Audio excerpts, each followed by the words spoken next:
Hello and welcome back to Israel with Aline. Today we came to the biblical village of Enkarem, where Zechariah and Elizabeth lived. Let's walk through the historic alleys of the city, get to know the birthplace of John the Baptist, and end the day with exclusive access to archaeological excavations linked to the Bible. So, if you are ready, let's get started.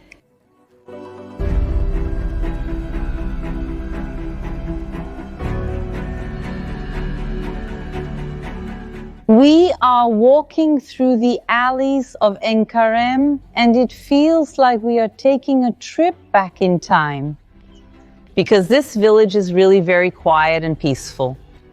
It doesn't even seem like we are just a few kilometers from the center of Jerusalem. Enkarem, by the way, is what we call this place these days.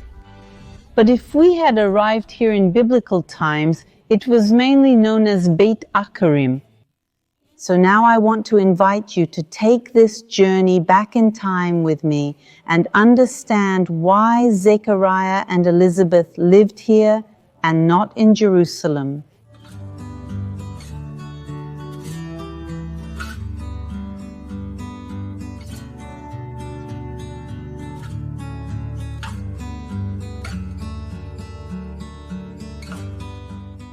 Zechariah and Elizabeth, the parents of John the Baptist, lived in a town in the mountains of Judea, and look exactly where we are on a hill, a mountain. And not only that, surrounded by many and many mountains around, you can look all the way to the back, we see the mountains. We also know that Zechariah was a priest of the Jerusalem temple. But what does that really mean? Let's go back a bit in history, over 1,000 years before the birth of Zechariah, John the Baptist, and Jesus. When the people of Israel ended their slavery in Egypt and moved to the desert, they had Moses, who was the leader of the people. But in addition to Moses, his brother Aaron was chosen to be the priest, to lead the people of Israel before God. And Aaron and Moses were from the tribe of Levi. And after Aaron, his descendants will continue to be priests in the temple, and over time they will divide into 24 families or 24 shifts. And it was precisely Zacharias who was a descendant of the tribe of Levi, and specifically a descendant of Aaron. He was from the shift of Abijah, the 8th shift. The 24 families took turns in the temple of Jerusalem. So Zechariah didn't need to live in Jerusalem. He needed to be in Jerusalem once every 24 weeks to perform the temple services. And of course, during the big festivals like the Jewish Passover, he needed to be there. But for most of the year, Zechariah didn't live in Jerusalem. Where did he live?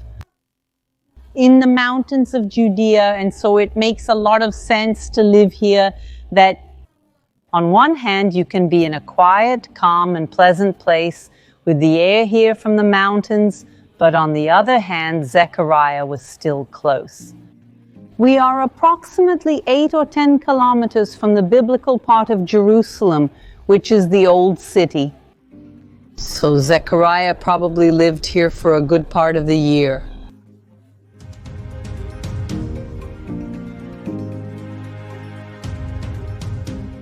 In my opinion, this is one of the most special places here in Enkarem, because this is where it all started.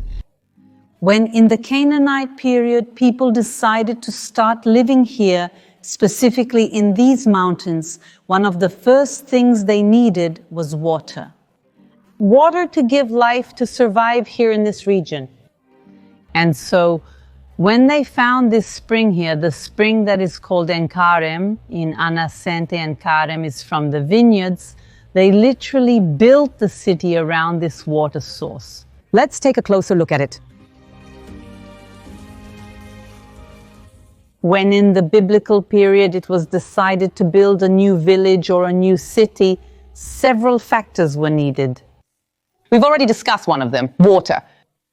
In addition, fertile land was needed for agriculture. You've seen that this is not lacking here, and it was also preferable that it was a strategic location. And here, precisely, this element is also because building on top of a mountain, you will be much more protected. You can see enemies coming from distant places. You will be much more sheltered and protected without a doubt. KAREM would never have been built if it weren't for this spring. And here we see people still coming to the spring to this day. It has been in use for over 3,000 years. It is the source of life.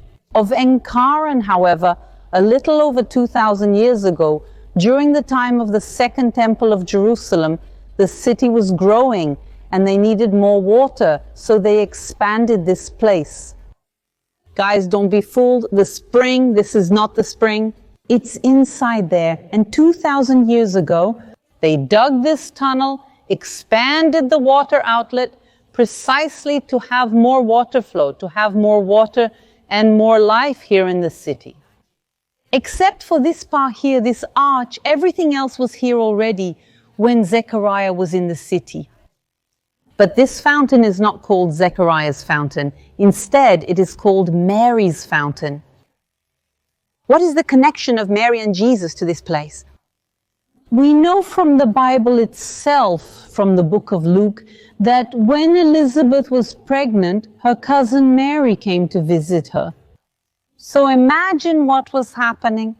Mary, who was also already pregnant with Jesus, makes a very long journey from Galilee of Nazareth to here, the mountains of Judea. And she comes here to spend a few months helping her cousin. And how she helps, one of the jobs of women at that time was precisely carrying water.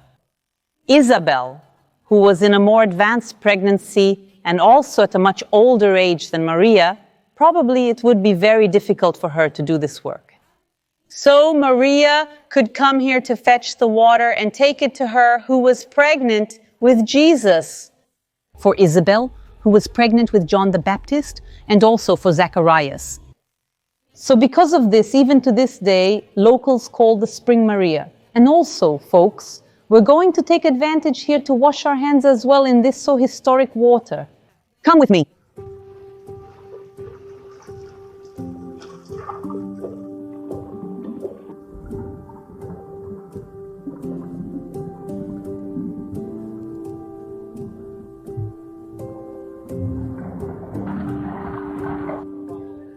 Nowadays in Enkarem there are many restaurants, cafes, ice cream parlors, and also art galleries. So here's a tip. If you're planning a trip to Israel, set aside a few hours to visit this very special village.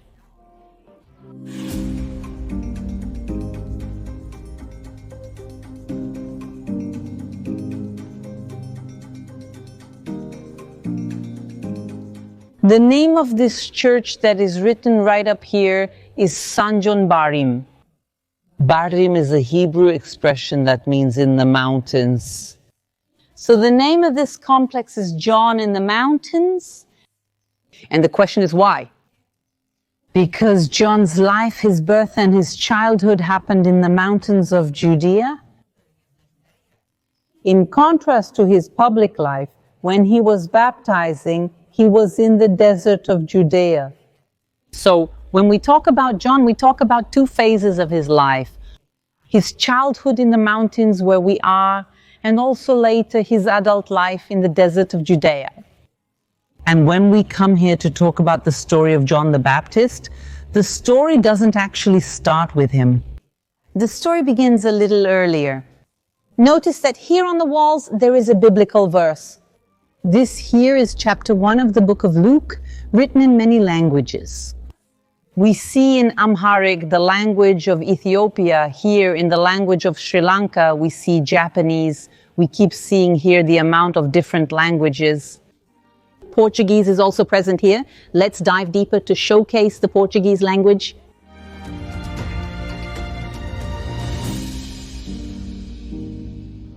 Have we talked a little about Zechariah today?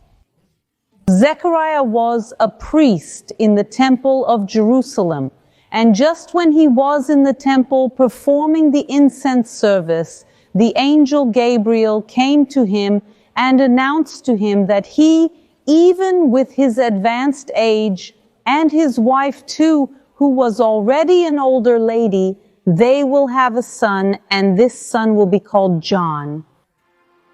However, despite him being in the temple, despite him seeing the angel Gabriel with his own eyes, for a moment, Zechariah doubts. And because of this, the angel orders him that he will be mute until he sees everything fulfilling in front of his eyes. And right after Elizabeth, his wife, becomes pregnant, he will be unable to speak for a little over 9 months. And then finally he sees his son being born, and on the 8th day, the day of the circumcision, he starts to speak again. And the first words he speaks are precisely these that are written here in all these languages. So that everyone, literally, so that everyone knows what happened here in this region. And let's also now listen to these words. Blessed be the Lord God of Israel, for he has visited and redeemed his people, and has raised up a mighty salvation for us in the house of his servant David. As he spoke by the mouth of his holy prophets from of old, that we should be saved from our enemies and from the hand of all who hate us, to show the mercy promised to our fathers, and to remember his holy covenant, the oath that he swore to our father Abraham, to grant us that we, being delivered from the hand of our enemies, might serve him without fear, in holiness and righteousness before him all our days. And you, child, will be called the prophet of the Most High, for you will go before the Lord to prepare his ways, to give knowledge of salvation to his people in the forgiveness of their sins. Because of the tender mercy of our God, whereby the sunrise shall visit us from on high, to give light to those who sit in darkness and in the shadow of death, to guide our feet into the way of peace. And see how impressive at this moment when Zechariah speaks these words, Jesus hadn't even been born yet. But even so, Zechariah understands what his son's role will be, especially in relation to Jesus. And that's why these words that he says, that he will go before him to prepare his ways. And then we understand that John the Baptist, from his birth, he receives a very special mission. I need to show you this language here, because when Zechariah says all these words, in what language was he speaking? In Hebrew? Hebrew is the language of the people of Israel. It is the language of the priests, and mainly of the temple services which Zechariah performed. So when he speaks, he says, Baruch Adonai Elohe Yisrael, Asham Pakad et Tamo. And he continues speaking everything we heard, but in Hebrew. It really is very special to see that right here in front of the church entrance we have in Hebrew. And now, yes, we are going to enter here in the church to see the cave of the birth of John the Baptist. Come with me.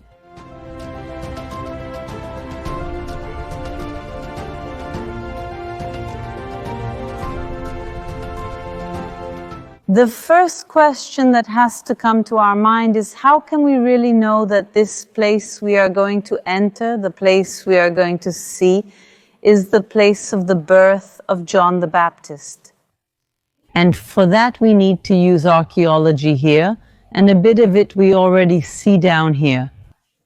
Underneath the church there are excavations, but they are closed to the public.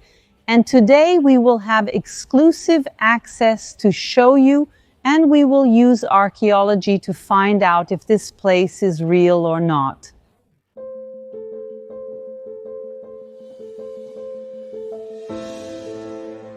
You can see that the church is under restoration, and this is a super complex process because here there is a mix of many different eras. The most modern part of the church is from the 20th century, most of it is from the 11th century, but obviously there are things here much older from the Byzantine period and also from the time of Zechariah.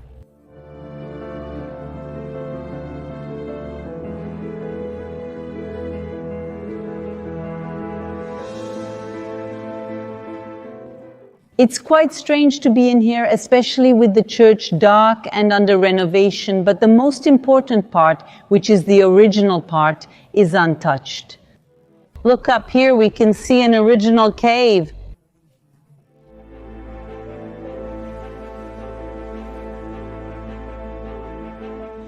This joins the ancient Christian traditions, like, for example, Theodosius, who was a pilgrim here to the Holy Land, and in the year 530 after Christ, he writes about his travels, about what he sees in his time. He precisely places us, consider this place as the location of the city of John the Baptist's birth. And really what we came to see today is right behind us. This star, it marks the birth of John the Baptist. And here it is written that here was born the forerunner of the Lord. So, when we talk about the story of John the Baptist, we are here opening the doors to the story of Jesus, which will begin a few months later.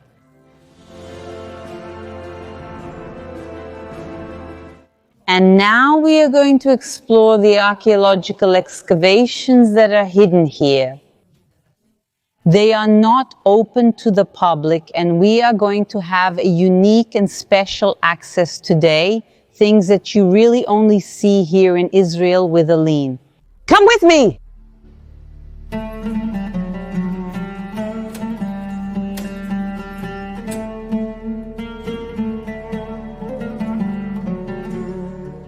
Wow, this place is more impressive than I imagined it would be. It was discovered in 1941 during archaeological excavations. But as I told you, it's not open to the public. So I knew about the excavations that were here, but actually seeing it with our own eyes is completely different. But what did the archaeologists find that reinforces our theory that Zechariah, Elizabeth, and John the Baptist really lived here? They found ceramics here dated from the 1st century BC to the year 70 AD, precisely the time they lived. But the most important find from this time is hidden over there. Come with me.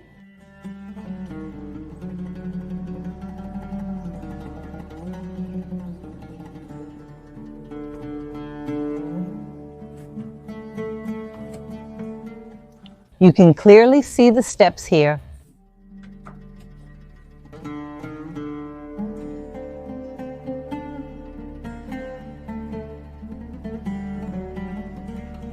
That's amazing.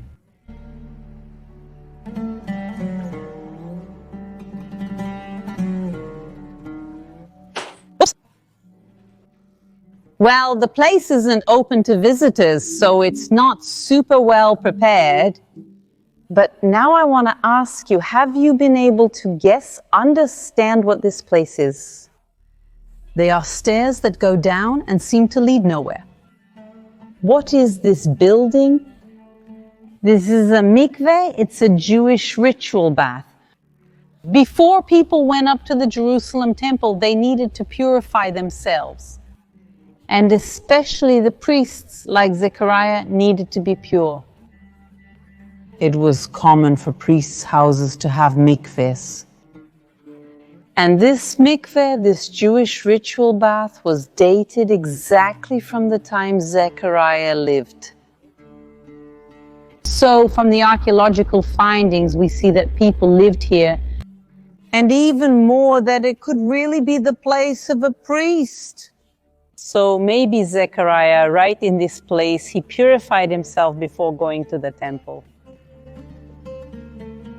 They also found here many mosaics that belong to a Byzantine church. The Byzantine period is the first Christian period of the Holy Land, and here a church was built between the 4th and 5th century.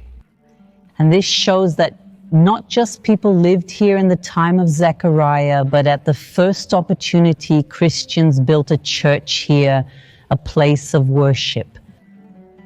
See how well preserved and how beautiful these mosaics are.